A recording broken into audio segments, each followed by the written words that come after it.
Hey guys,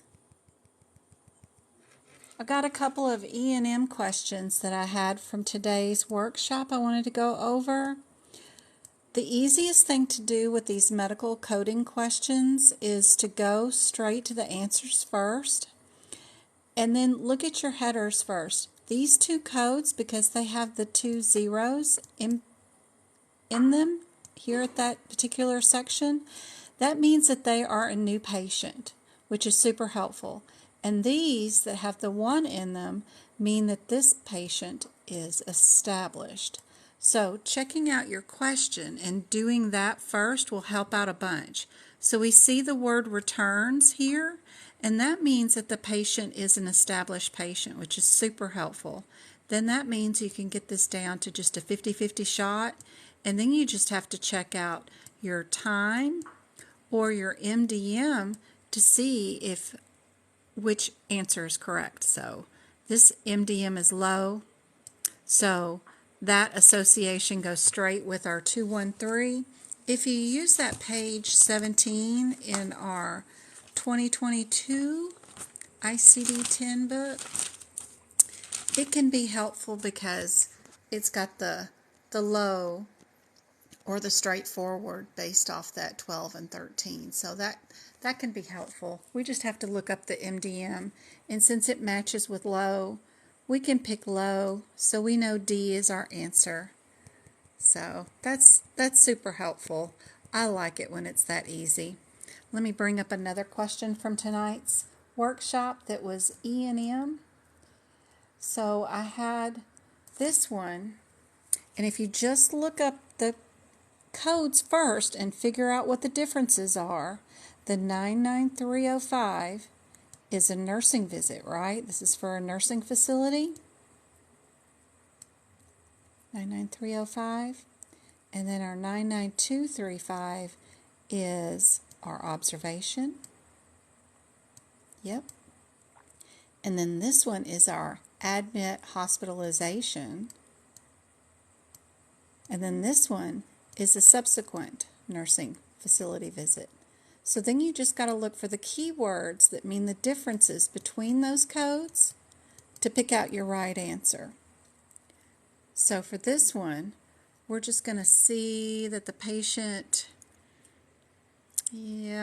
most of the time it's better to look at from the bottom up to see where the patient ends up, because a lot of this could be propaganda. So patients at the hospital, also right there, admits the patient to the hospital. So we see right away that the patient's going to be admitted. So we can pick our C,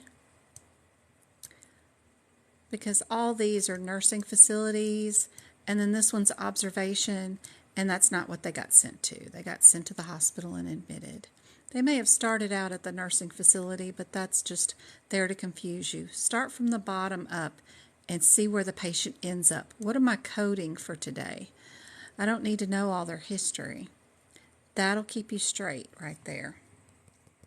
Thank you. I'm glad you liked the workshop today. That's awesome. Thank you for the share. Let me bring up another one of the E&Ms from today's workshop. Let's see. Just showing off a few of these E&Ms. All the digestive and the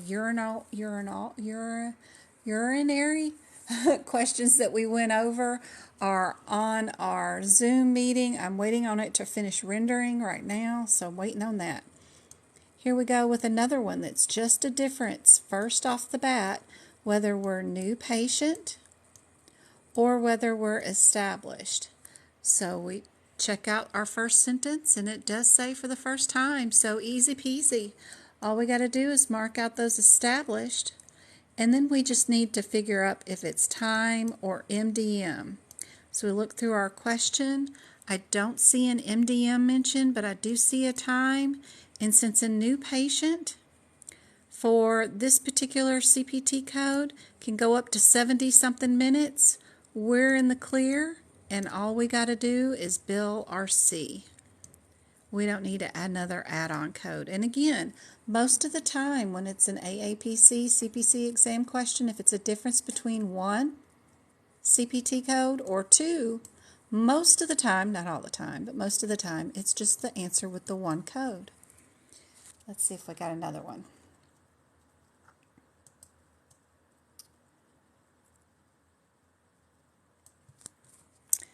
Super helpful to know a little bit about your E&M codes. This one's a new patient, right?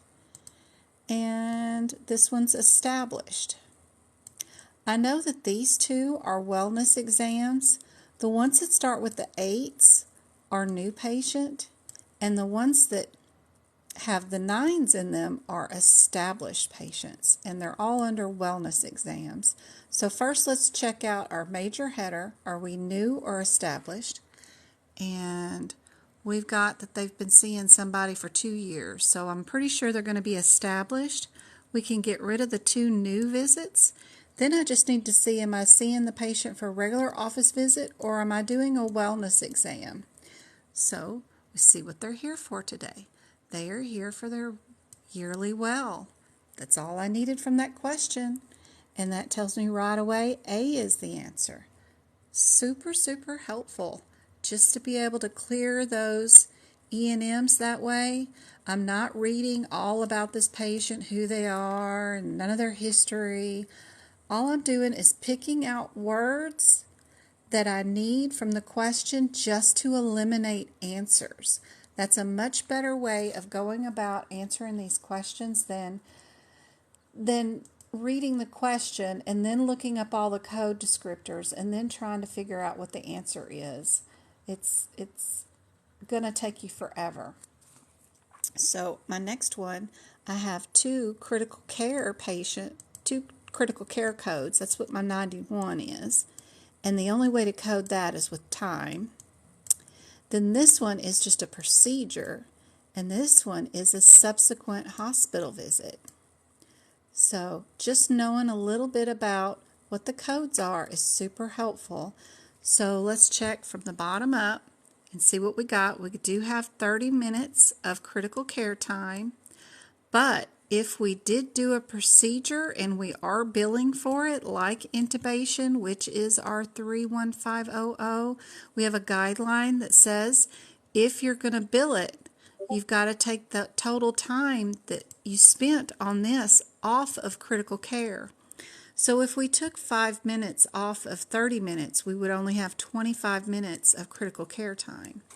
And critical care only starts at the 30-minute mark, meaning we can't bill for critical care. So that gets rid of D and A, and we're not just going to bill a procedure. So it has to be a subsequent hospital visit with our procedure. So yes, C is our answer for this one. And that's all I needed to look up in this question was intubated 5 minutes, critical care 30 minutes. That helps me take 5 words to my next question instead of 50 words to my next question. If you keep filling your head up full of who these patients are, all their history, all their diagnoses, and everything with you, by the time you get through 50 questions, you're going to run out of gusto to get through the rest of the 50 because you need to do 100 in 4 hours. We did 75 questions today in our workshop in 3 hours, so you got to keep moving pretty fast. Let me see. Let me do another one here. And we'll do one more. So we've got our hospitalization consultation is what this one is. And then we've got our regular office visit consultation. Then we've got our admit hospitalization code. And then we've got, what is this, critical care or observation? I bet that's observation with the 3s. So let's check our patient status. Where is our patient? We do have in the top sentence, the primary care physician did request a cardiologist opinion. So yay, we do get to do a consultation. We can get rid of admit. We can get rid of observation. So where's our patient? Are they in the specialist office or are they admitted in the hospital? Which one are they at? So it does say that they were admitted last night into the hospital. So Heck yeah, we do get to bill A. And that's it. I don't need to know none of the rest of the question to be able to answer it. And there you go. There's your rationale. I'm doing good. I'm doing good. Just wanted to go over quickly a few questions that we had from our workshop today that I thought were super fun questions that we could do on E&M. E&M has always needed better scores. I'm seeing too many 33% on E&M, and yeah, I need to push more material out for E&M, so I thought this would help a whole bunch. Thank you for the 1,000 likes already. That's awesome. All right, let me see if I got another one worth sharing. Let's see.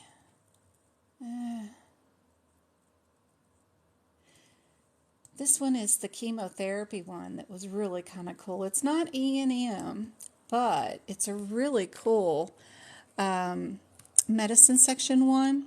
So if you see these codes, we've got these codes for chemotherapy injections. So if we go to 964 in the back of the book, we're going to have differences in the way the chemotherapy or infusion is given to the patients. And I like this question. I thought it was interesting. So 964 ends up being, I believe, the 401 is the one where they give the injection sub-Q or intramuscularly for the chemotherapy, just like you would like a vaccine. It's just going through the skin. So just in the arm or the leg, maybe in the buttocks, wherever. 401 is going through subcutaneous or intramuscular. That's all. So our 413, which is another one of our answers, is given intravenously chemotherapy.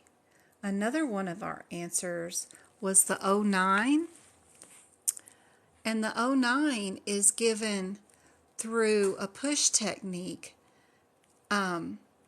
which is not through an IV. It's anything less than 15 minutes or something like that is given this way. And then our other answer was the 22, which is given through an arterial push, not a venous push. So let's check out how was the chemotherapy given. That's all that matters here, is how was it given. And since we see that it is IV given, we only had one CPT code that said it was intravenously. That one right there, which is your 13.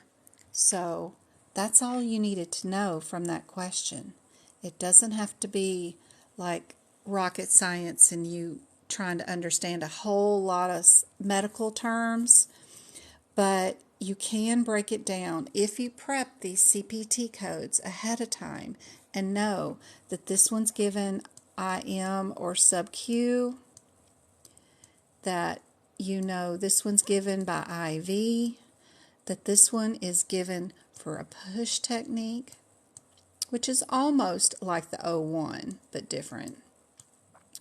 And then this one is given arterially. Just knowing those differences and having that written right underneath each CPT code number in the CPT book, and that's the only difference that you know you're going to need from the question, then you can come to the question and just look for the route. That's all you have to look for. I don't need a patient's name or dosage or anything, and I can answer this question.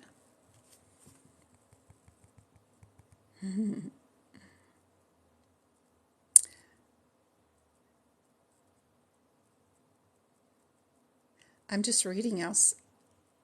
I'm working on this stuff now. I'm doing an online class and it's super hard. I'm sorry it's super hard. I hope I can explain it easier. Take my test next month. You're going to do great. You're going to do great. Just stick with the answers first. Don't go to the question. Don't you dare read the question. It's full of propaganda, stuff that's meant to confuse you. Go look at your differences on your codes and only pick out what you need from the question to see what the answer would be. Let me turn that off. And that will help you out a whole bunch. Let me pick out a different question. Let's see if I got another one here that you can help out a whole bunch. Let's see. We did a lot of anatomy ones too. That was super fun. Here's another E&M one. Oh yeah, we did that one. Together. Let me go do the anatomy ones that were up here.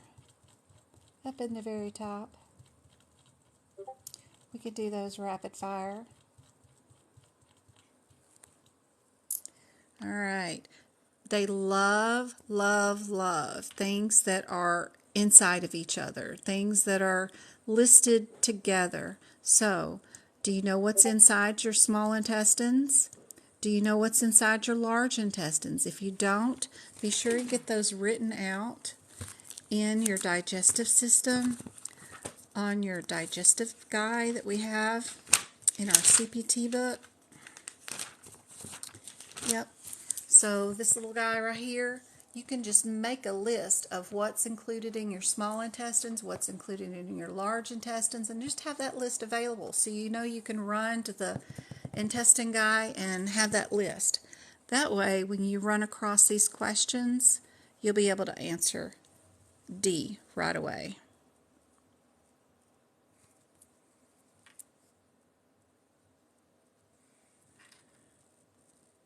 Let's see if I got another one.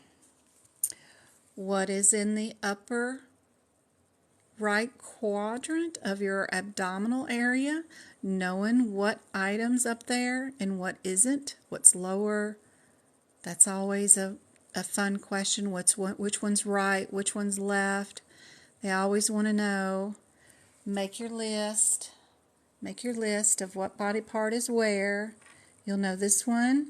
Right and upper is gallbladder. Yep. Let's see, and, whoops, I don't know why that's highlighted, but what is the gallbladder removal called? Cholecystectomy. Do you know how to spell it? It doesn't have the D in it, it has the C in it, so be sure and pick out the right spelling. That kind of stuff. This one tricked everybody up in the exam. What method best? It's not that we don't have multiple correct answers here, but which one is the best out of all the correct answers for describing an ablation for a polyp in a colonoscopy? Is it cautery, snare, cryo, forceps?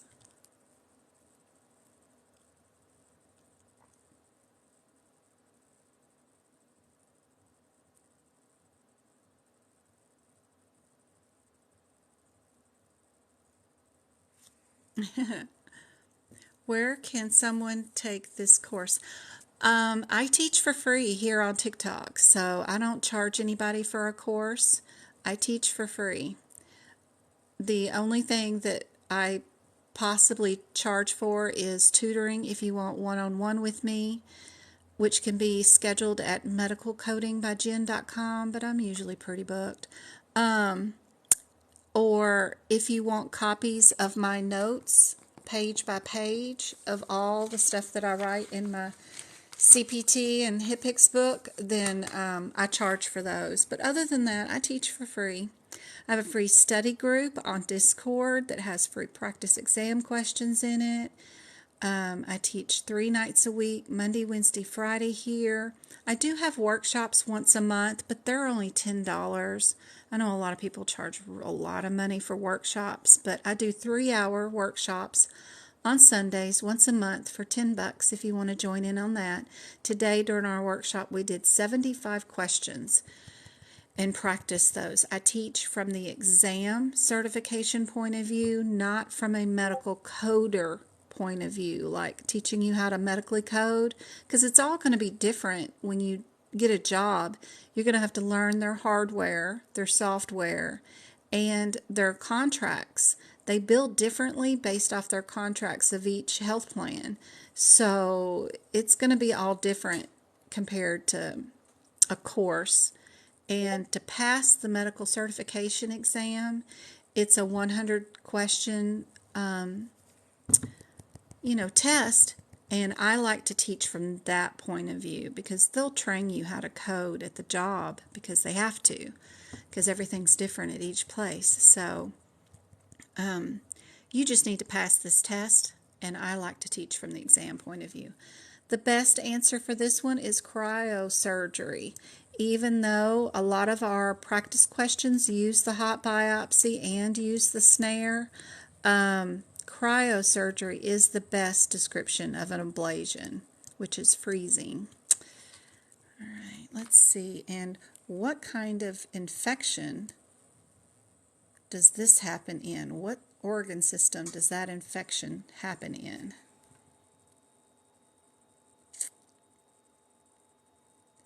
Thank you for the follows. Yep, there's no prerequisites for taking a medical coding certification exam. Just have to practice questions from AAPC, and as soon as you're ready, then you can take the exam. You don't need any prerequisites whatsoever. You just sign up, get you a membership, then pay to take the certification exam. It can be done online or in person. The pens I'm using this year, I've had to adjust which ones I'm using because they had a paper shortage this year and they're using thinner book paper than they did last year. So this year I'm using quick drying pens, and these are the ones I got from Walmart. And hold on. I put all my pens up today because I was getting ready for the workshop. This is the brand that I got from Dollar General that works really well. Big Intensity Fine. But make sure you get the fine because it's got a smaller point on it and it dries really quickly. So Big Intensity, I got those from Dollar General, or these from Walmart. Just make sure you have a quick drying one. That way they don't bleed through the pages and destroy your notes that you made on this page by notes that you make on the other page, because they'll bleed through sometimes and then you can't see. So you want to get quick drying ones. It's an open book test. You get to have your books with you, so whatever you write in your books is just fine. You just cannot write over the top of the print that is already in the book, meaning I can't erase or white out something and write something in here. I have to leave their print pretty much alone. Now I can highlight their print, I can circle their print, I can star their print. That's all fine. I just can't make new usable, writable surface, but I can write anything I want, anywhere I want. So, in which I do. I do. Right here, what kind of infection is this infection? Is it bacterial, viral, or strep or staph? If you want to buy my notes, they are at medicalcodingbyjen.com under the shop. And I have a coupon code for you too.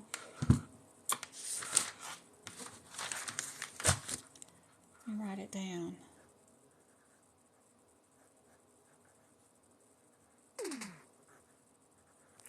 This one right here. I will be CPC. If you use that at checkout, if you buy more than $30 worth, you will get 30% off the cart. So that's handy dandy.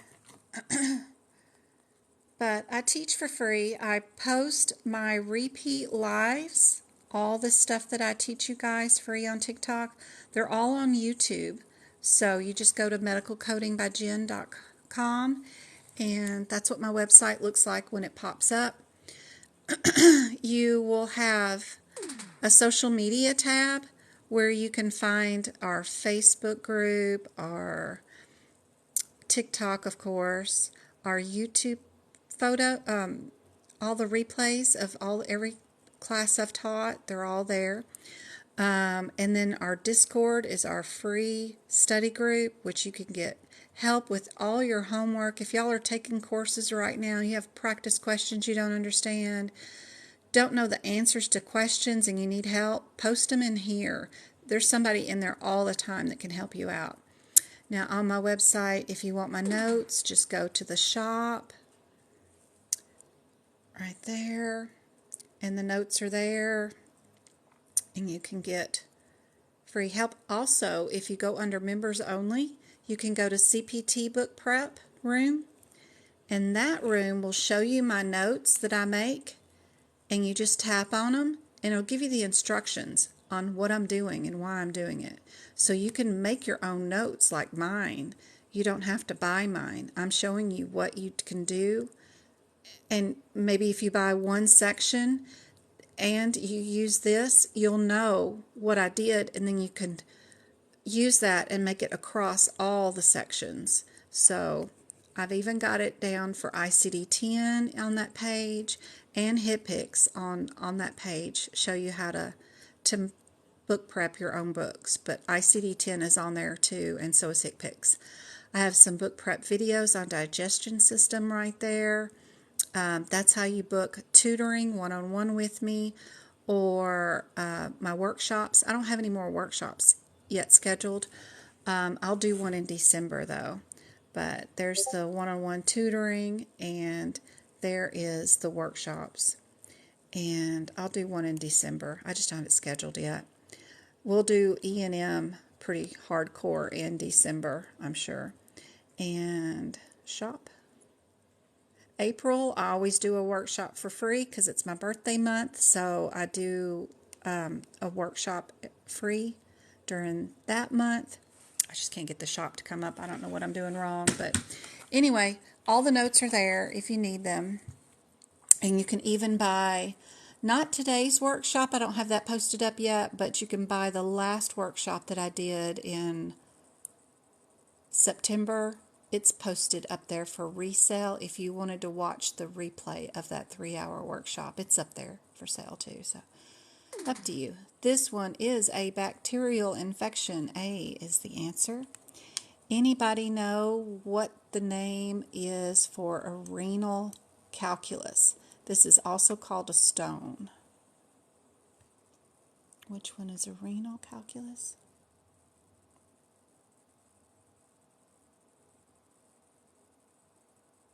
Yeah, you can go to my website. Yep, join my study group on Discord. Tons of help there. Yep. My TikTok here, I have a pinned TikTok video that shows you exactly what books to buy, so you don't have to buy a course, in what order to buy them in too. It says something about where do I start. So that TikTok video will help. All my social media links are there on my website. And yes, absolutely. I like to help teach you in the cheapest and most efficient way possible so that you're not having to study and spend all this money on these $6,000 courses. And yeah, all you need is a CPT book, which you need to get a 2023 if you're just starting out, because you won't be using this book for starting January 1st. And no one that I meet today would be ready to take the exam by December something. So anyway, get the 2023 book, And yes, go to my website. As soon as you get this book in, get it from Amazon because they have free shipping. You'll go to my website and it'll tell you what to do first, which is you're going to go through the book and you're going to highlight everything that's in a parentheses if a CPT code has it. That is super helpful because the practice question or your certification exam question will say that they did cryotherapy, which is cold preservation, if this was to the right answer. They use what's in those parentheses in the exam questions. Some CPT codes don't have it, some do, but that'll be your step one, which is listed on that exam on my website. Also, you'll go through the entire book and you'll fix those red codes, that red picture that I showed you, the very first one from my website, shows you that a lot of the codes are supposed to be in numerical order in this book, but they're not. They're out of order. But where they're supposed to be in numerical order, they still put the code there. And then they give you this range to tell you where to go look for the code because it's on a different page, but they don't tell you the page number. And sometimes it can be as simple as 6 codes to look through, but sometimes it can be 700 pages to look through. And that's a nightmare during a timed exam when you have 120 seconds per question. So if they had picked out each one of these as a possible answer, some of them are on page 627, some of them are on page 628. So you need to go through the entire book, put the page numbers down beside all these red codes. I put the column numbers down because they have 2 columns, but you don't have to do that. As long as you get just a page number down, that will help you out 100%. You'll go through the entire book, put page numbers down. Where are these codes at? That'll help. You'll also highlight what's in this semicolons if a CPT code descriptor has it, because that's key information. Some codes won't have anything in it. Like these 2, they don't have anything. We don't need to do anything to them. They're fine. This one does. That's the first couple of steps for sure. This one, answer C. Yep. Have I been, okay, well, I am not technically, I don't get paid to be a medical coder. I'm not a medical coder in my job. I am a medical auditor. I have been an award-winning medical coder out of California for 20 years now. I've won the Bassinger Award in California twice. That award is only given out to one medical group in the entire state of California, from San Diego all the way up to the north, once a year, and I've won it twice. I've beat out places like Kaiser Permanente and Monarch that have teams of auditors on these floors that work for them. Yeah, I'm cool. I think I am, but I deal with medical codes all the time. I work with HEDIS measures. HEDIS measures are where you make sure patients get their pap smears, mammograms, colonoscopies, that you're not overutilizing resources like giving antibiotics for patients that have a viral infection. You make sure all your asthma patients pick up all 12 of their albuterol prescriptions each year. So they should be picking up once a month, every month, and getting those albuterols. We're scored on that every year in California on how well we take care of our patients. And that's what I do. I do medical office auditing and home health agency auditing.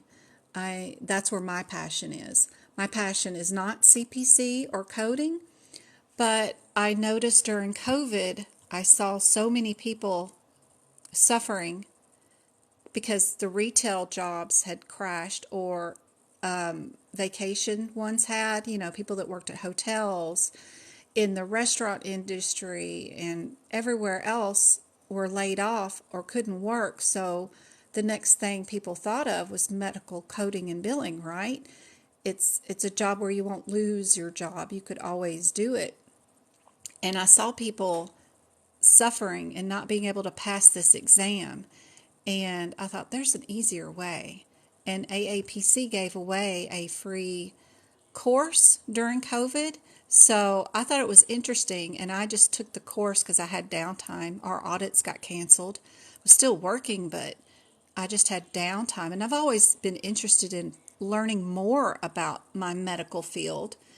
So I took the free course and was like, man, if I had to pass that CPC exam from that course, I would be pissed if I had paid $3,000 for it, because that would not have helped me at all. So I just made a TikTok about it, and that kind of blew up into this, where I help out more people as I can to pass that exam with a simpler route than courses and going into debt and finding out later that the course isn't helpful in passing the exam. So, yeah. That's me. I am a medical auditor. I'm not a coder, but I have passed this exam, and many like it, and know an easier route for you guys to take, for sure. Yep, plasty means repair. Yep.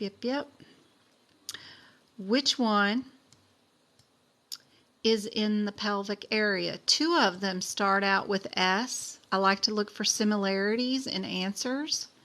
So they both start out with S. One of them's in the bladder, and one of them's in the pelvis. Well, pelvic is in the answer, so D is correct. Yeah. You can get all kinds of jobs. You can work for Amazon. Amazon is hiring right now medical coders for their pharmacy line they're fixing to launch, and home delivery of prescriptions. You can work for the IT companies that build EHRs, where your electronic health record is in doctor's offices. Nothing is uniform. We don't have a universal EHR. They're all sold programs that have monthly subscriptions. And those companies need coders to audit their electronic programs. I've had many jobs where I've worked for and been a super user of EHRs just on the side, and can help them get rid of their bugs in their systems. You can work for ambulance companies, home health agencies, outpatient surgery centers, hospitals, doctor's offices, Amazon, I mean, seriously, CVS, pharmacies, all those companies online need people. Home health agencies, pulmonology companies, they're always sending patients home with lung machines, oxygen tanks. Any kind of medical supply company needs medical coders to code and get payment and reimbursement for their services. So there is a ton. You can also go into what I'm doing. You can do risk adjustment for companies, where you sort patients by the sickest patients and get those lists to the medical group so that they can get in their sickest patients, so they can keep them out of the emergency rooms, get them coordination of care. You can also work in what I do is medical auditing and HEDIS management, pay for performance.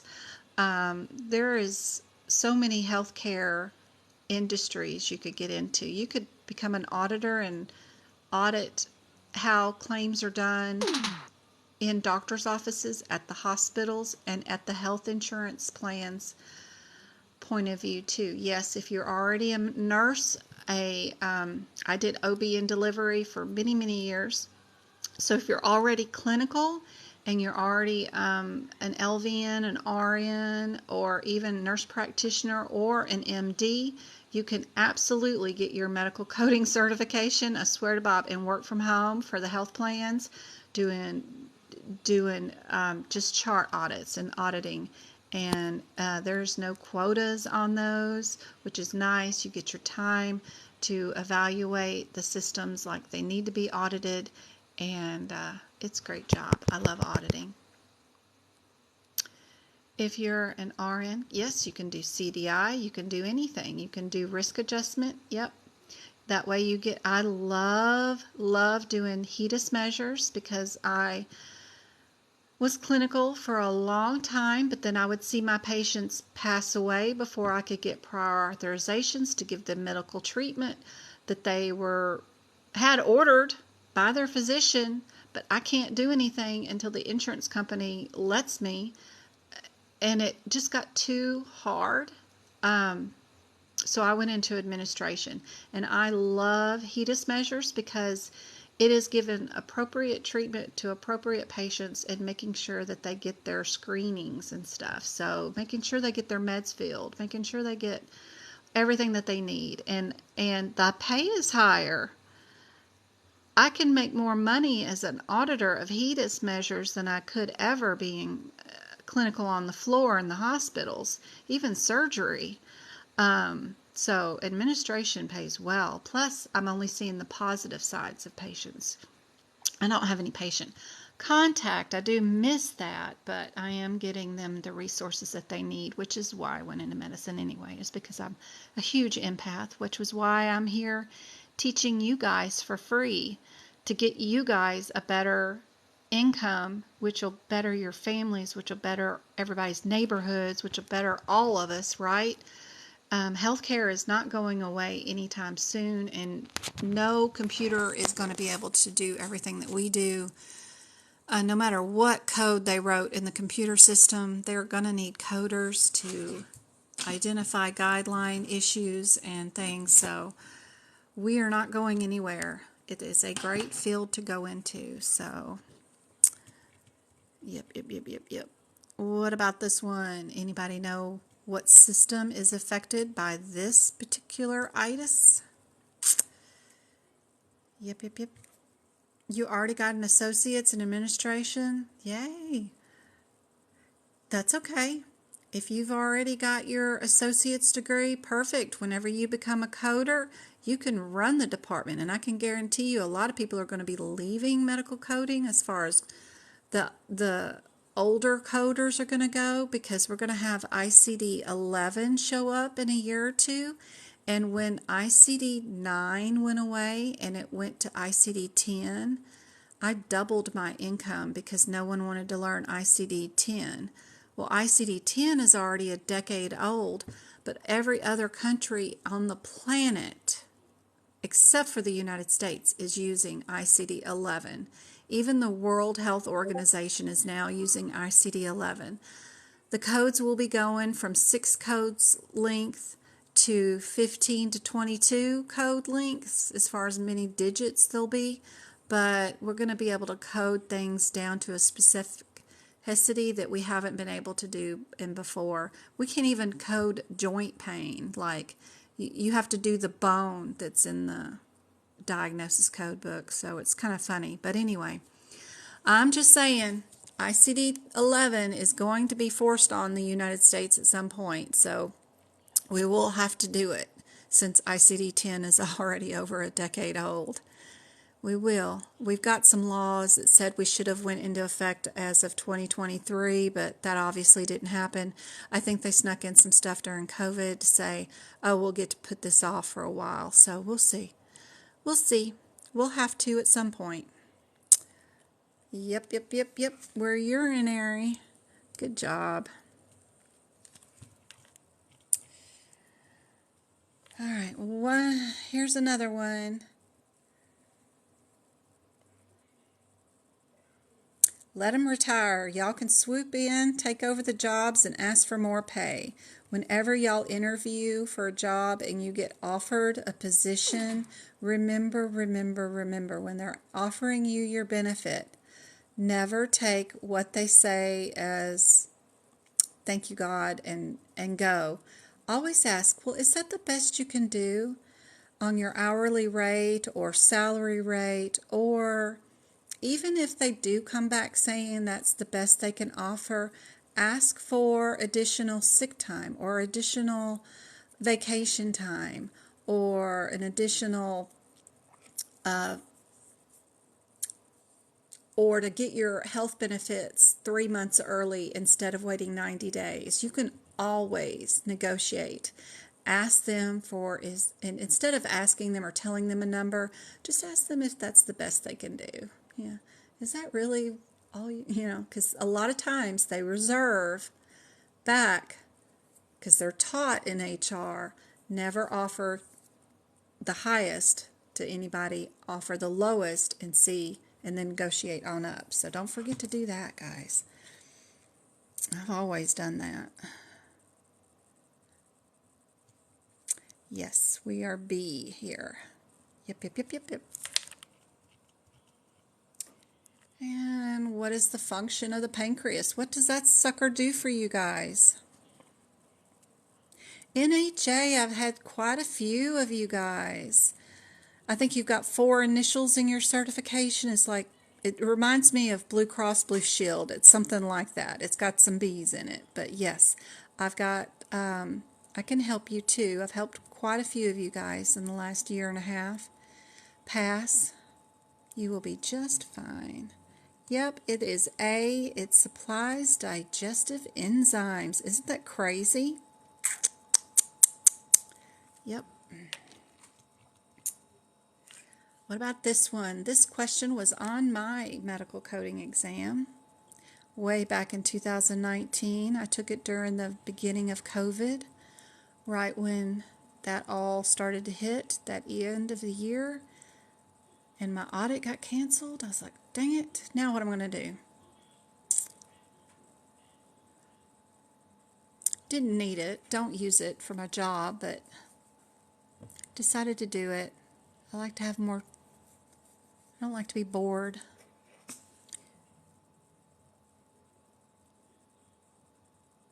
Got some A's and B's. Think about that word right there. Where are we at? We are in the male. Don't let that confuse you and make you think it's all female. It just gets so crazy sometimes. The urethra blockage, what does that do? We know that the urine will not be able to flow. It's on all the answers just about. But what does it do? Does it become trapped in the bladder? Or the bladder can't release to the kidneys, or the bladder can't release to the urethra, or the kidneys to the bladder?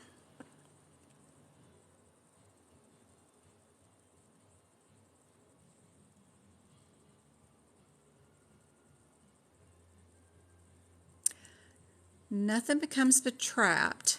You know how when you retain fluid, us ladies, we just swell up. Well, it just kind of stops everything from working. Everything from your kidneys to your bladder just kind of stops. All of it swells, and then you get fluid retention in your tissues, even outside the kidney area. The blood will stop filtering, and it's just everything will stop. So it's not just that area that will be affected. It's all of it. So the best out of those answers is this one. Thank you for the follow, guys. I hope I can help you guys out during your coding exam. What about this one? What is inside our large intestines? Remember how I told you about your digestive guy? Go write the parts and everything in it that you've got. What's in the small, what's in the large? That'll come in handy during questions like this so you can pick out the right answer. I got a vote for a C. Are we transverse, ascending, descending, or cecum? Which one lies between the upper left quadrant and the 2 portions of the large intestines? It's like so kind of cruel that we have to know a little bit about everything like a doctor does, you know? And then they don't allow us to take a medical dictionary with us during the exam, so it's rough. But on your office, wherever you work, we got Google. We can use a medical dictionary everywhere we work, but during the exam we won't be able to. So that's why making the notes is super helpful. That way you don't have to memorize all tons of stuff. We're not in grade school anymore. We don't need to memorize things. We just need to make the notes appropriate and efficient, and where we remember where we put them. That way that can help. Yep. Where is the loop located?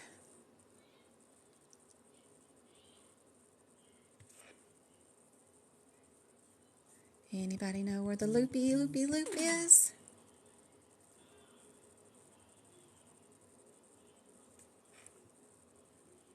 Where's our loop? Our loop is in the kidney, B.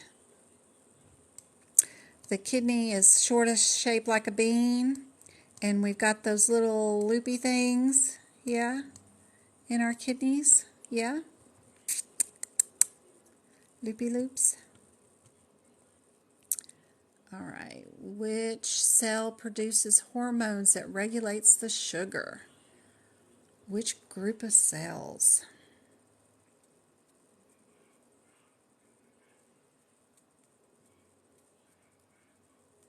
I guess. Which cells produce hormones to regulate sugar? That's really weird why they say it that way.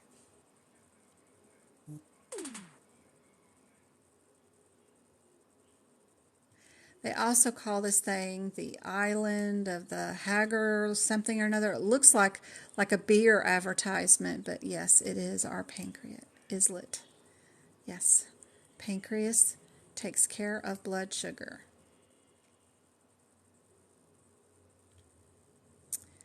All right, and one guideline, when a patient gets seen in the clinic and then her husband calls later to ask what happened during the visit, we pull the privacy authorization to see if we can speak to the husband. Why would we do that? What's going on? Is that a OIG issue, an ADA, a Social Security Act, or a HIPAA? Yeah, easy one. That's a HIPAA. Easy peasy. Well, I hope this is helpful. That makes like 4 hours I did today of teaching. So I'm going to get off here. I'm going to be back tomorrow night, 6:30 Arizona time zone. Right now it's 7 p.m. So tomorrow at 6:30 I'll be back for 2 hours of free class just like this, and we'll go over more practice questions, and I'll answer more questions. I do it every Tuesday, Wednesday, and Friday. Today was just a bonus. I hope this is helpful, and I hope to see you guys in my study group on Discord, because they can help and answer out a ton of questions for you too. So if I'm not around, you can get a ton of help from a ton of other students who are just starting out or ready to take their exam. There's a ton of people in there that can help you. Don't forget to go to the website medicalcodingbyjen.com, and all the info's there, all the social media links, how to prep your books, where to get started. I have a pinned TikTok here in my top 3 pinned that tells you what books to buy in what order, and the best advice on how to get started. It's all right there, okay? Oh yeah, let's check our Zoom. Let's check Zoom. Where is Zoom? Wrong email address. Hold on, I gotta log on to somebody else. Where's my thing? Let's see if Zoom is ready. Zoom. Let's see if it finished rendering today's workshop. Let's see, log on, log on, log on. And then my recordings. Today's workshop. What's today's date? Today's the 6th. Ooh, it's done. It's ready. All right. I'm going to send an email out to everyone that purchased the workshop for today. The log on and password. I'm going to go do that now. So I will see y'all again tomorrow night. Okay, guys? I hope this has been helpful. You're welcome. See y'all later.